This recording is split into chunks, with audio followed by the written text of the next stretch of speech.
So we talked probably a year ago about AI in sales. So where do you see agents, AI, et cetera, affecting salespeople, setters, closers, Like, whatever? I don't know. Maybe I'm like an old fuddy duddy, but I think with the legislation that I've been looking at the legislation side of things. Yes. So, and they don't want AI to advance a sale.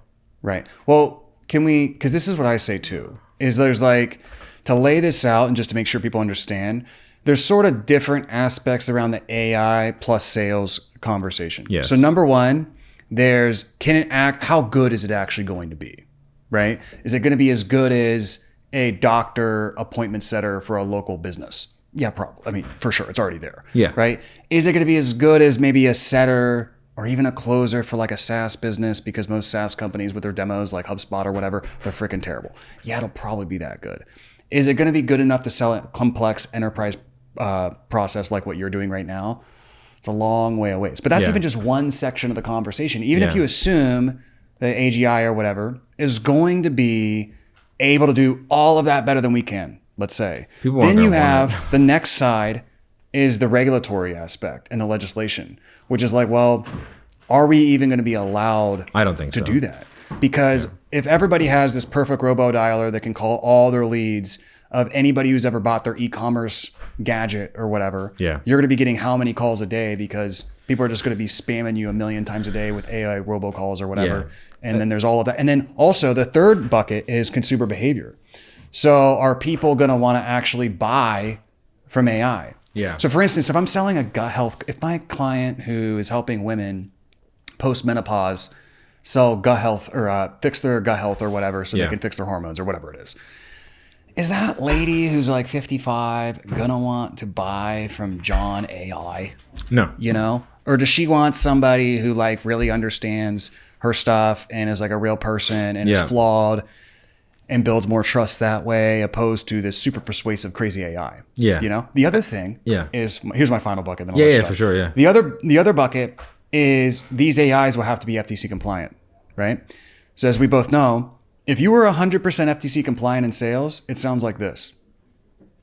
You can't say because you can't say fucking anything. Yeah. So like, how does that even tie into this? Yeah. So I try to focus people more on those questions, which are really regulatory compliance and also consumer behavior. Yeah. Opposed to just, is it going to be good enough? I mean, you just have to look at like the extreme use case was Air AI. I mean, that was... I mean, it was madness, right? I mean, that was so bad that Twilio got in trouble.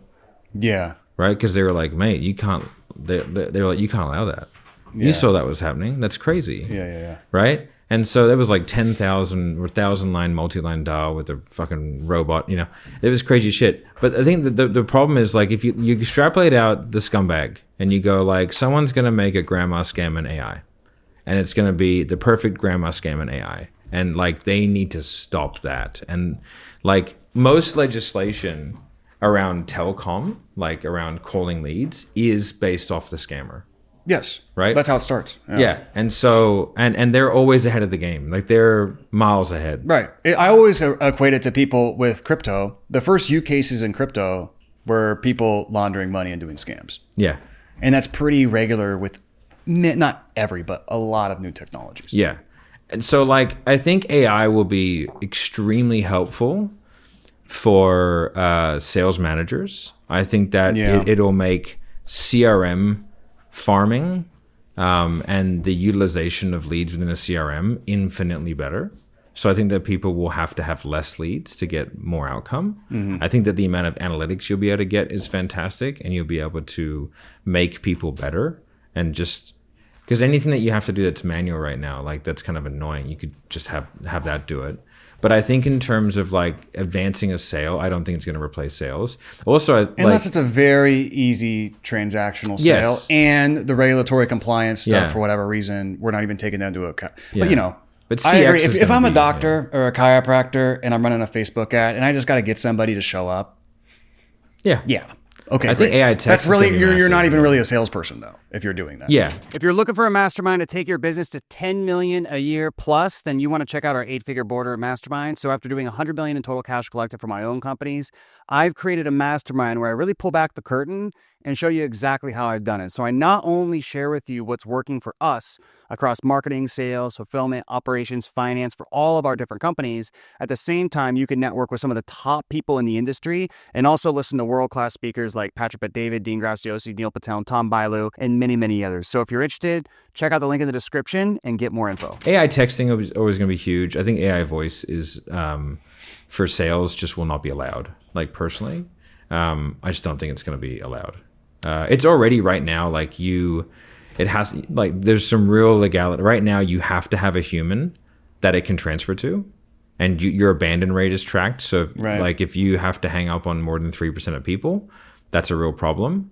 They have to opt in for it specifically. So now you've got to have your standard opt-in, your ATDS opt-in, and now your AI opt-in. You can't just have it all in one. Like it doesn't work like that. And it's not really supposed to be advancing a sale. Like that's sort of the rules. And they have to have the ability to DNC. So with pressing a button, it has to ask for it, and it has to expressly say it's an AI straight away. Mm-hmm. And we don't know the effects of that either. See, what's going to be interesting is I guarantee that when this stuff first comes out, because it's expressing its AI right away, I think if you're in tech, and a lot of these tech companies are just tech companies that sell to other tech companies, they'll actually like it and want to buy because they're like super excited. But as it goes more into like, you're selling a roofer lead generation. Hey, this is AI John calling, click. You know, like this roofer guy doesn't want to talk to AI John. It's going to be like the, the foreign accent. Yeah. The thing I think could happen, and so I kind of gave my buckets, and then the one bucket is the consumer behavior. I think it's more likely that instead of the AI gets so good, and all the regulatory stuff works out to where like AI is just better than the regular salesperson, I think it's more likely that just the way people buy changes. Now, this would be like a decade plus away because like the mass majority of people have to shift buying behaviors, which I think would take a while. Like most people are just using ChatGPT as like, a thought partner, like basic stuff. Yeah. Like they're not even using what we're doing with like more advanced stuff. Yeah. But I think like in the way future, you could have a scenario where a business has an agent and that's the sales agent, and you have your buying agent, and the agents just talk to each other. And then your agent comes back and gives you all the information. Yeah. So something like that, to where it's not that it replaced salespeople per se because it was better than them. Yeah. It's just people changed how they bought. Yeah. I think something like that would be more likely. There's a really cool one now. Than what, you see what I'm saying? Yeah, like, there's a really I would be more worried about that, which I would think would be pretty far away than just somehow you have this person who's going to meet the regulations, be compliant, and be better than an average salesperson selling complex stuff. Yeah. There's a really cool one now that you can get, which is more for like in-person sales. And so what it does is it scrapes all the information from the lead from the CRM and then publicly available information, makes it into a podcast audio format, records on 11 Labs, right? And then sends to the person, and the rep can just listen to like a 15-minute synopsis of that lead. See, that's sales enablement though. Yeah, sales enablement. Yeah. And I mean, that's already a huge space. Yes, but you know what's interesting? I get pitched a million of these tools.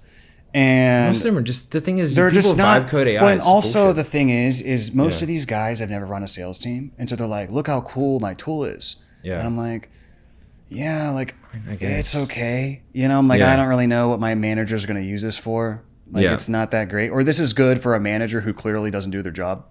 Yeah, it's like, if a manager is actually doing what they should be doing, which is fucking just QCing a bunch of sales calls, getting on with their reps, role playing, and just actually doing call reviews and all that shit. Like if they're actually doing that, I'm like, I don't know how helpful this fucking dashboard you built is. Yeah, like one of the things I always bring into a sales team is end of day forms.